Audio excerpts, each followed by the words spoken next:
Music you hear right now is created using AI software. We used a website called bloomy.com to make 3 different tracks, including a house, EDM, and a lo-fi beat. We played it for employees at a local music store to see if they could tell the difference between AI-generated music and music produced by a person.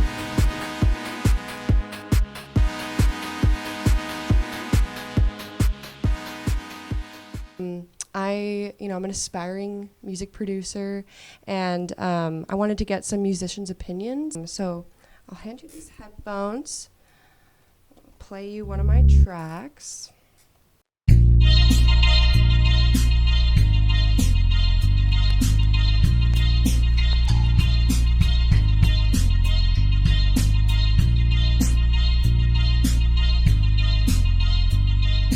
What'd you think? Am I going to be a star? It's kind of like a dance kind of a thing. It has a little groove to it. Okay. Kind of like reminds me of like Chicago house music. Yeah. And then, cool. Yeah, and then the next one I like. It has almost more of a hip hop vibe to it. Okay. Yeah, lo-fi kind of beat. Yeah. Coming from a musical background, I just noticed that the bass lines don't entirely match up with the chords that are going on. From a musical perspective, that's what I hear. That's something that I think only real musicians with a kind of a keen ear can kind of pick out that type of stuff. Things just weren't lining up really. We can blame this AI generator for So that was mistake. AI. Yes, that was AI. Oh, you got me. Yes. Yeah, thank God, right? I already knew that it was going to be AI, but I'm trying to look at it without bias. But I'm pretty sure that if I heard that, I wouldn't be into it, even if I didn't know. Yeah. Do you think that sounds like something that was produced by a human? Yes and no. I guess there is a part of it that could make it be a little more personal, like more of like a spiritual feeling, I guess. Yeah, you know. So you will be able to tell when it's a person or a algorithm. It could pass, Yeah. but that's it. There's Yeah. nothing good about it. Do you think my chances of getting famous and getting like a big record deal off that AI music, it's not good? Do you think I need more spirit? Yeah, I'm a songwriter myself, so Oh, nice. yeah. So Maybe that's kind of offensive to you, probably, that the AI. I'm really pissed off. Make it stop. Yeah, get rid of it. We then went to local music producers and asked for their opinions on the songs and for their thoughts on the rise of AI-generated music.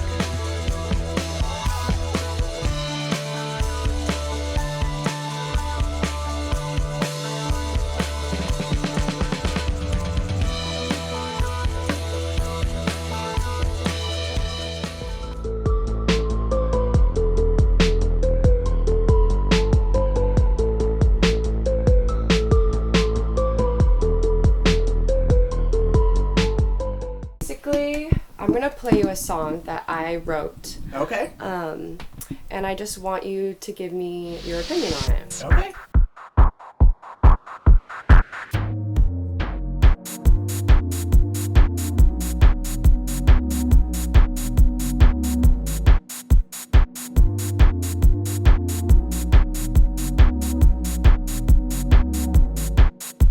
What do you think of those? Okay, they were very, very good, and I want to ask, how long have you been producing? That was awesome. That's so sick. I'll tell you how I made it. After- First, tell me what you think about it. I thought it was actually pretty creative. These were actually super easy to make because they're AI. Really? Yeah. Okay. Yep. When I heard the house beat, I was like, What? when does Kendall listen to house music? I was not ready for that. Did you have like any idea that it would be AI? No. When you were That was the listening? last thing I was thinking. Oh, cool. I pay about, $10 a month, and I get to own that song and any other songs that I choose to create on that website. I mean, obviously it's, there's way less effort going into what you did kind of, it's like a subscription to, create music out of thin air without really any talent. I've heard only AI generated lyrics, and compared to all of pop music right now is kind of all the same words anyway, and so AI is very close to lowest common denominator. Especially when you start learning about loops and samples, everyone's beginnings kind of sound similar, so it got that right. As someone that makes music and produces music, how do you feel about like the rise of AI in like the music industry? I'm not particularly a fan of it, just because, at least for myself, like I'm not making music to try and be famous or anything. So it's more just for me. So AI wouldn't really do that for me or give me that same joy. I don't know, when you create music, like what steps do you take to like try to make it sound like it's coming from you? It's a very, very long process, but To get inspired, I don't know. I think honestly the best way to get inspired is to stay away from the desk. So I'll get inspired from anything else in life. yeah, when you start working on something, it's gonna sound a bit static. That's one of the things about digital is everything is basically crystal clear and perfect, whereas all the records we loved, from the last century are not perfect digital files, and that's part of the charm of it. Because yeah, you made a digital song that's just loops and files put together. Then you got to put you into it, and that's Right. sometimes the hardest part.